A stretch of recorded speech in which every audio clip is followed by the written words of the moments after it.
your book, looking at this chapter, and what's kind of different about the way than what most of the classes that I've done for them have been a little bit different in that most of them include the A and P and the of the cardiac cycle all in this chapter. So I noted the very first thing I noticed was it refers you back to a different chapter for all of that. You know, when you, and really what you have to understand is what we're looking at here is the flow of electricity through the heart. So understanding the cardiac conduction system is extremely important, you know. So I'm going to take just a minute or two to kind of refresh on that before we really get started here. You know, we look at the electrical or the cardiac conduction system of the heart, and we have to think, where does it all start? Well, it starts right there in that SA node, right? The SA node, that's the normal pacemaker of the heart, right? It is what creates that intrinsic firing rate of 60 to 100 beats per minute in adults. That's why our normal heart rate is 60 to 100 beats per minute. That's how many impulses the SA node is going to create within a minute. Well, where does it go from there? Well, it leads down through those internodal pathways. Because remember, the SA node is located up in the right atrium. It's got one pathway that goes over to the left side, and then it has a couple that come down to where they meet there at the AV node, the atrioventricular node. That's also referred to as the AV junction. And the AV node, it's interesting to me. It really is, because of the fact that it kind of catches that impulse and it holds it for just a second, and then it kind of retransmits it, you know, so it can go on down even further through the conduction system. And I always like teaching this class to guys, because guys really get it, because I always use a football analogy. I always think of the SA node as being your first string quarterback. You know, they're your starting quarterback. They're the bomb. They're the ones that can get the job done. Well, the AV node is kind of like the second string quarterback. It's kind of like the one that, and if you're Georgia fans, it maybe even be our third string quarterback this year. But anyway, it can take over if the SA node were to fail. But it's not as good. Like I said, that's why I always try to think of it as being a, second string quarterback. Is, if it was as good as the SA node, it wouldn't be sitting on the bench. But it can take over in case that SA node fails. But it's not as good. It can only generate an impulse of about 40 to 60 beats per minute. And this is something we run into occasionally. We see this, from time to time, and these are usually those patients that end up getting pacemakers. And sometimes it can be different causes, though. Sometimes it can be a medication issue where the patient has started new medication or taken too much of a particular medication that has caused this issue. But a lot of times it's the fact that their SA node is just worn out and they need a new pacemaker. But anyway, so we start with the SA node, travels through those internodal pathways, we get to the AV node, it kind of holds on to that impulse for just a second and then retransmits it. The first place it goes is down through the bundle of His, which is right below the AV junction. And then it separates into the right and the left bundle branches. Right? Well, what's really neat about the cardiac cells, is one, that they have three properties that are just really cool when you look at them. We have, the fact that they have automaticity, which is the big one. That's what actually allows them to create that electrical impulse. They also have the property of conductivity, meaning they're able to transmit that electrical impulse from one place to another. And then the fact that they have the contractility property as well. They're actually able to respond to that electrical impulse and contract as a result. But so the SA node, like I was saying, it can generate that impulse at 60 to 100 beats per minute. Then the AV node can take over. It can generate an impulse around 40 to 60 beats per minute. once we get down into the bundle of His, it can actually take over as well if the SA node and the AV node were to fail. But we're way on down the line. So now what we're looking at is somewhere around 20 to 40 beats per minute. So that's not near enough to have adequate cardiac output, you know. And even once you get below the bundle of His and you get in the bundle branches and the Purkinje fibers, they can generate electrical impulses on their own. So it's one of those things where there's a lot of backup systems, and really understanding that electrical conduction system of the heart helps understand what we're looking at here. Because when we're looking at, you know, ECGs or EKGs, we're looking, you know, that's what we're looking at. We're looking at the flow of electricity through the heart. It should always result in some type of mechanical functioning, such as, you know, the actual contraction of the heart, but not always. So we'll start back here. You know, like I said, the heart rate generally between 60 to 100 beats per minute. We're talking about a normal sinus rhythm. Okay. So with the normal sinus rhythm, we're looking at one where that impulse originates in the SA node. Okay, so that's what we're talking about. So it's a sinus, and that's what they're referring to when they use the word sinus. They're talking about it is generated in the sinoatrial node. That's what that word is referring to. And normal here obviously means it is normal. There's nothing wrong with it. Okay, it's perfect. So it's going to be between 60 and 100 beats per minute. So like we're saying, the SA node is the one that actually initiates the impulse.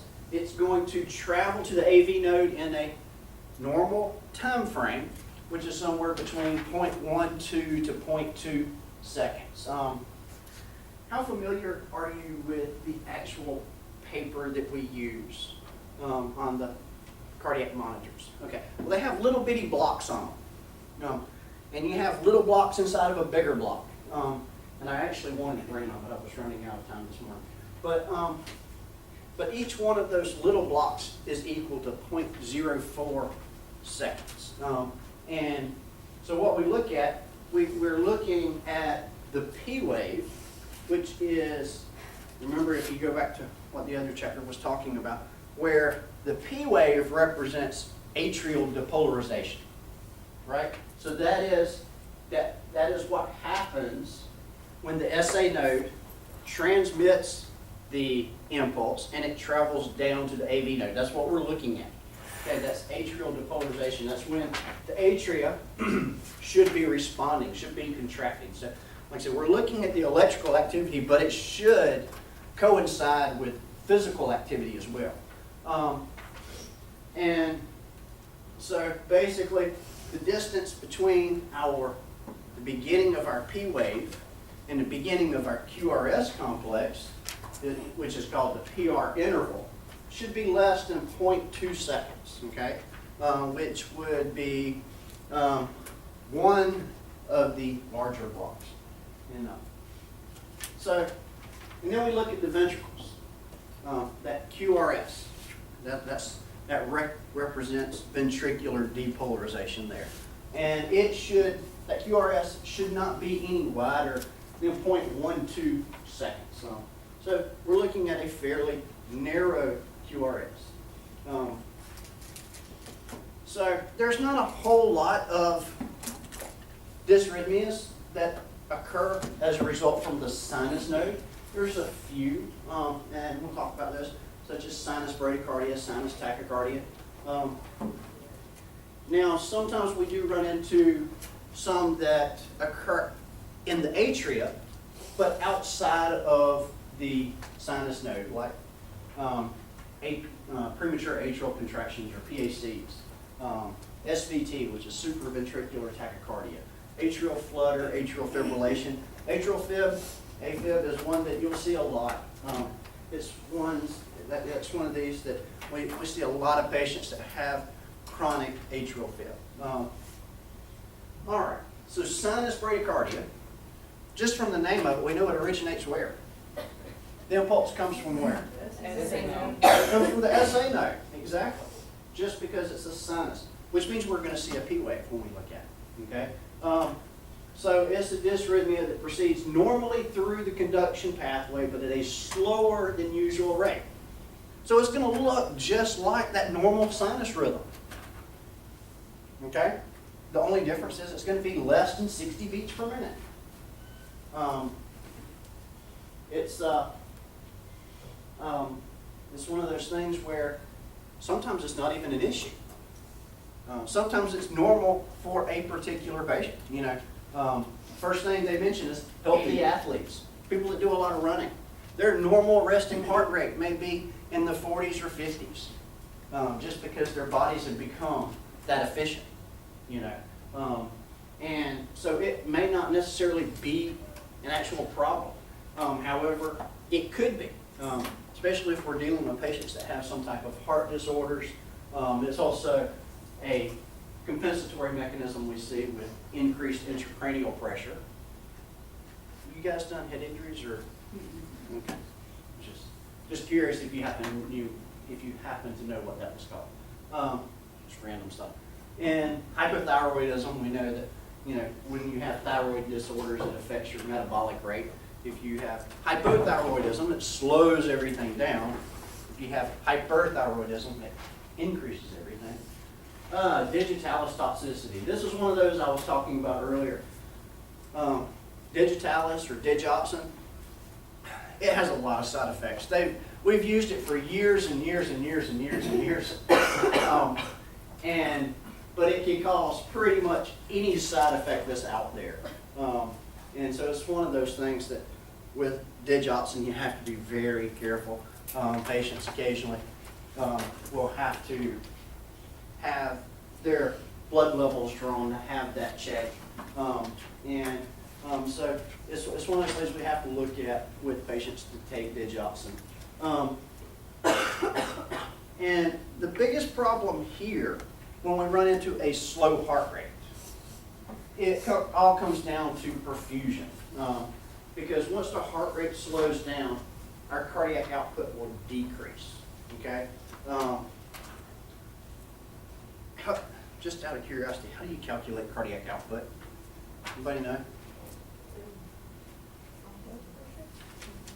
No, it's actually used to calculate blood pressure. Stroke volume times heart rate. So stroke volume is how much blood the heart pumps in one contraction. Okay? So stroke volume is how much blood the heart pumps in one contraction. In adults, that's about 60 to 70 milliliters in one contraction. So that's a pretty good bit of blood when you think about it. And our normal heart rate's in that 60 to 100 beats per minute.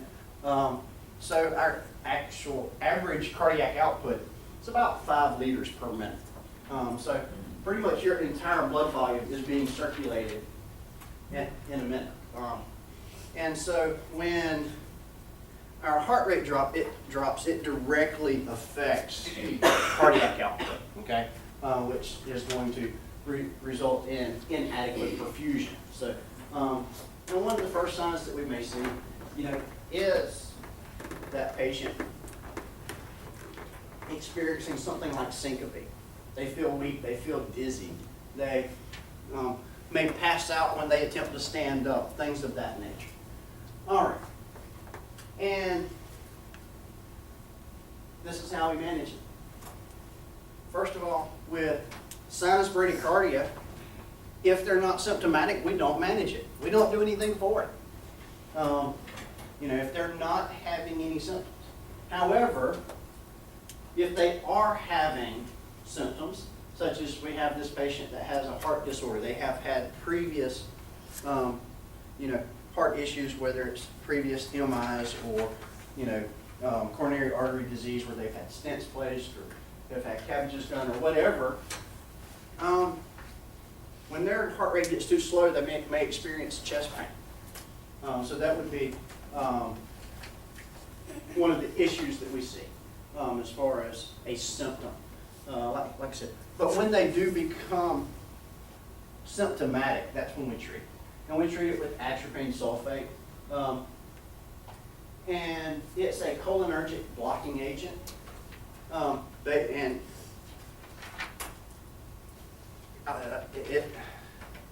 it's amazing to me when we throw in certain terms, and especially with pharmacology, and it has a tendency to confuse students. But with cholinergic blocking agents, what system are we blocking?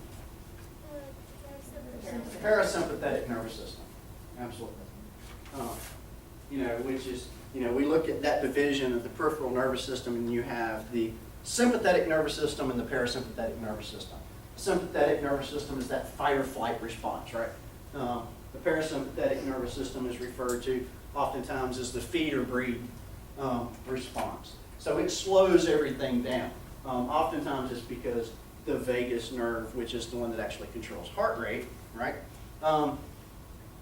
is being stimulated. Well, by administering atropine, what actually happens is we're blocking the vagus nerve from being stimulated. And so it's, it always confuses students when they throw in the term cholinergic, because they learn it so much differently with sympathetic and parasympathetic, and those words are interchangeable, so it confuses people. All right, so moving on to the next one, which is sinus tachycardia. The name tells you exactly what it is, right? Starts where? In the SA note. And the second word tells you what? It's fast. It's greater than 100 beats per minute. All right, some more specific details with it. First of all, it's going to proceed through that normal conduction pathway in a normal manner. Nothing's going to be abnormal, just that it's a faster rate. And we're looking at a rate of 100 to 150 beats per minute. Okay? Generally, not going to be symptomatic with this, unless we're looking at this as being a compensatory mechanism for something that's going on with the patient. So this is one of those things that occurs when we exercise. If I had to run from here to the bookstore, my heart rate would probably get over 100. But it can be a result of anxiety. Those things, you get really, really scared, your heart rate goes up, right? Pain, fever, those things can cause an increase in heart rate as well. Hyperthyroidism, hemorrhage. So if they're bleeding, either internally or externally, the body has to compensate for that, right? Because they're losing blood, so they have to maintain cardiac output. So in order to maintain cardiac output, we have to increase our heart rate. And so when we're bleeding, whether it's internally or externally, our heart rate has to go up. Same thing with shock, causes our heart rate to go up with most types of shock. Or hypoxemia. Now, this is one that, when you think about the cells not getting adequate amount of oxygen, well, how is our body going to compensate for it? Well, we're going to breathe faster, and our heart is going to beat faster, right? To try to make sure we deliver as much oxygen to the cells as possible. So, when we look at these last three, those are really compensatory mechanisms for some type of issue. So most of the time, sinus tach doesn't necessarily mean anything terribly bad, okay?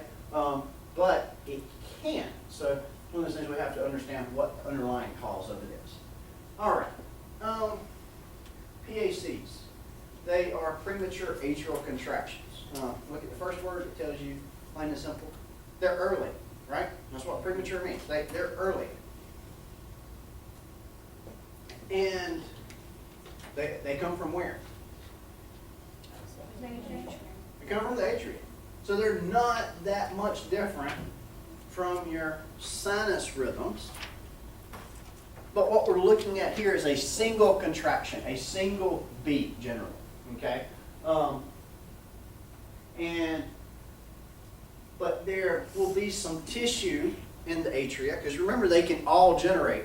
That's one of the things about cardiac cells, is they're all able to generate an electrical impulse. Well, sometimes you get a spot that's somewhere around the SA node, somewhere in that, somewhere in that right atrium, that for whatever reason, all of a sudden just decides it wants to generate an impulse. And it doesn't. So you have that neural tissue that generates the electrical impulse early. So basically, if we're sitting there and we're looking at this rhythm, all of a sudden we see a complex that looks perfectly normal, looks just like any other sinus beat or any other sinus complex. It just came early. So we have a P wave. The PR interval would be normal. The QRS would be upright and normal. All right. We're probably having some right now.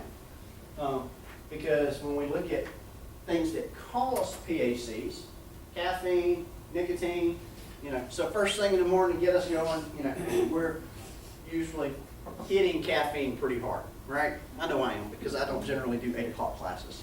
I have to have my coffee first. All right, so caffeine, nicotine, those are big causes of PACs. Some other things that may stimulate the sympathetic nervous system. Any other kind of stimulant, whether we're talking about things like cocaine, meth, those kind of stimulants, amphetamines, heart disease, just because of the fact that they have that abnormal tissue, metabolic disorders, hyperthyroidism can cause them. All right, so when we look at it, now I can actually show you what I was talking about our paper, okay? So with a normal sinus rhythm, you notice how we have the SA node here. These are your internodal pathways. Like I said, you got one that goes over to the left atria there. So SA node, AV node, bundle of his, right and left, right and left bundle branches, and then the Purkinje fibers for those little bitty things. And you can even break it down even further. They have what's known as fascicles. But all right, so when we generally monitor in lead 2, okay, when we're looking at our cardiac strips, we're generally in lead 2. And what we're looking for, first of all, is a P wave. All right, that P wave, they should all look the same. So if we look at all of the complexes, they should all have a P wave. The P wave should be upright. It should be normally shaped. It should be shaped the same in front of every one of them. And when we look at that PR interval that I was talking about, so we're looking at from the beginning of the P wave to the beginning of the Q wave, it should be less than 0.20 seconds, okay? So it should be between 0.12 and 0.20 seconds. So we're looking at the width of one of these bigger blocks, okay?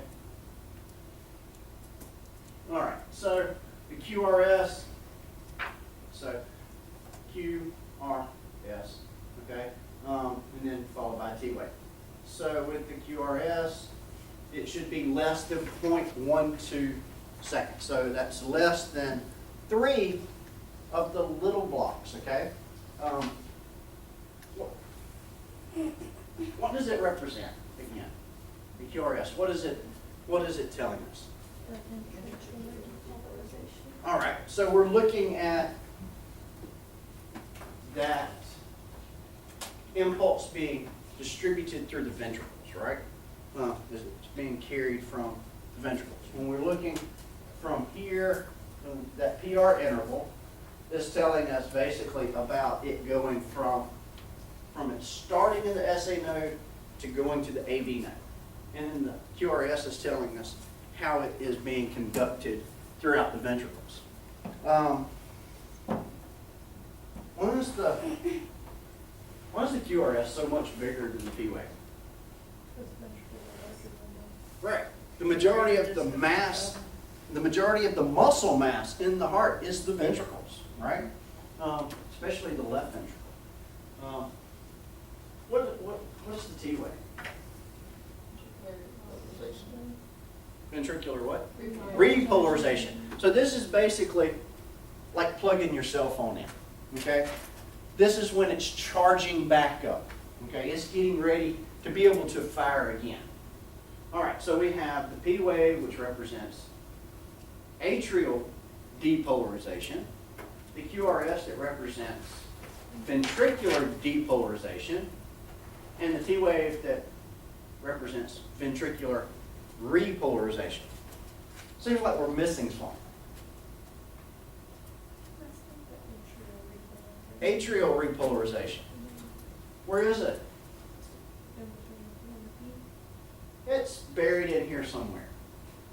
Okay? Honestly, it is. Because the atria, that when we're looking at this, remember, we're looking at voltage, okay? Electrical voltage that's being created within the heart cells. And what happens here is that the atria require so little electricity compared to the ventricles that you never see atrial repolarization. It's just overwhelmed by the ventricles because of the QRS. It takes up so much space. And, so we never see it. It's hidden in there somewhere. All right. So with sinus bradycardia, move on. Notice what's exactly the same. Our P waves are normal. They're upright and they look the same. Our QRS, same way. It's normal. It's narrow. It's less than 0.3 seconds. The only difference is it's slower. It's less than 60 beats per minute. All right, got a question for you. How could we calculate that heart rate just looking at those two strips, or those two complexes? Large boxes. All right, count the large boxes and do what? You times it. Divide by 300 or? Yeah, divide 300 by the number of large boxes. So here we're just, so one, and I'm so close that I can't see it. 1, 2, 3, 4, 5, little less than 6. So you would say, divide 300 by 5.8. That would give us the number.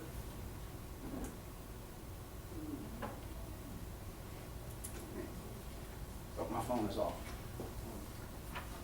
Anybody calculator?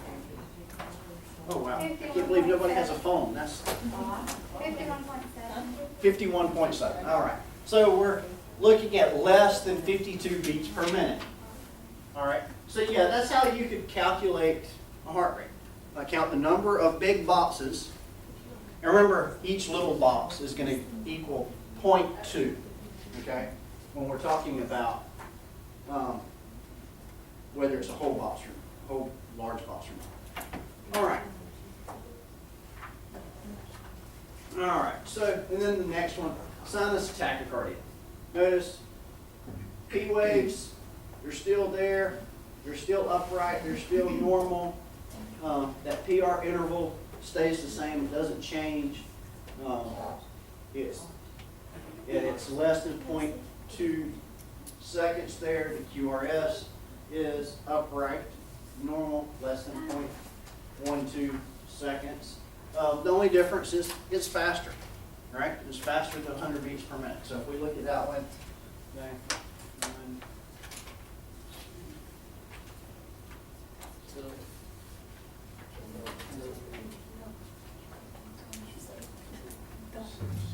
so if you were to go 300 by 2.6,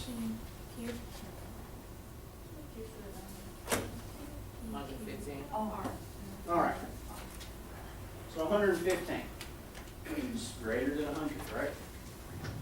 All right. SVT. We look at the name of it, and it's supraventricular tachycardia. So we break it down. What does the word supra mean? Above. Next part of that is ventricular. So that's telling us it originates where? Above the ventricles, somewhere. Not real sure exactly where, but somewhere above the ventricles. And this arrhythmia, it's one of those things that can be really, really dangerous. Generally, we look at it as being greater than 150 beats per minute. It can be as high as 250 beats per minute. And this becomes a problem when it gets really fast like this.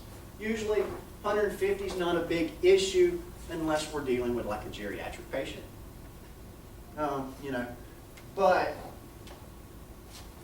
you know, somebody my age can probably deal with 150 without any issues.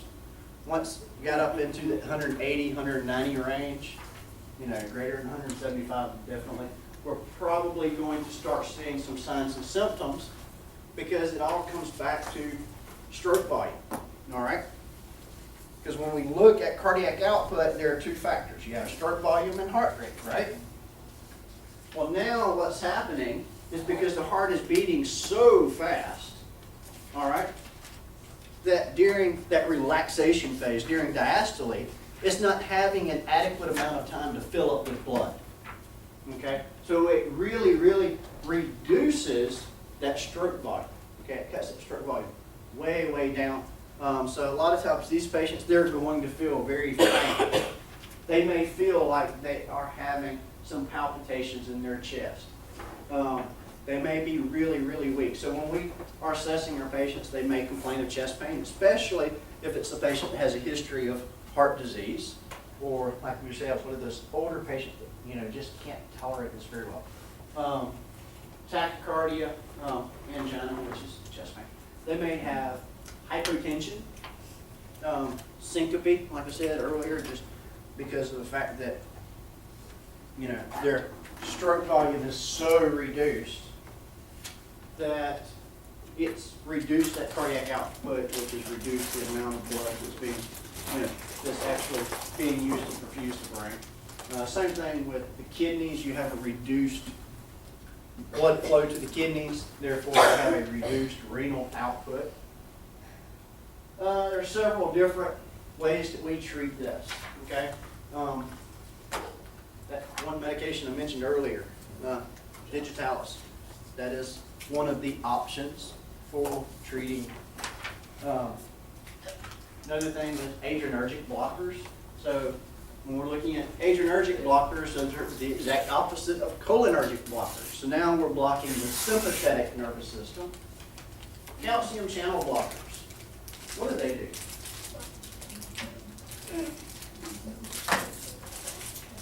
Huh? Black calcium. Yeah, they block the inflow, or the influx of calcium into the cells, which you know, is one of those necessary requirements for muscle contraction and depolarization of cells. So by blocking those calcium channels, you can actually reduce the heart rate.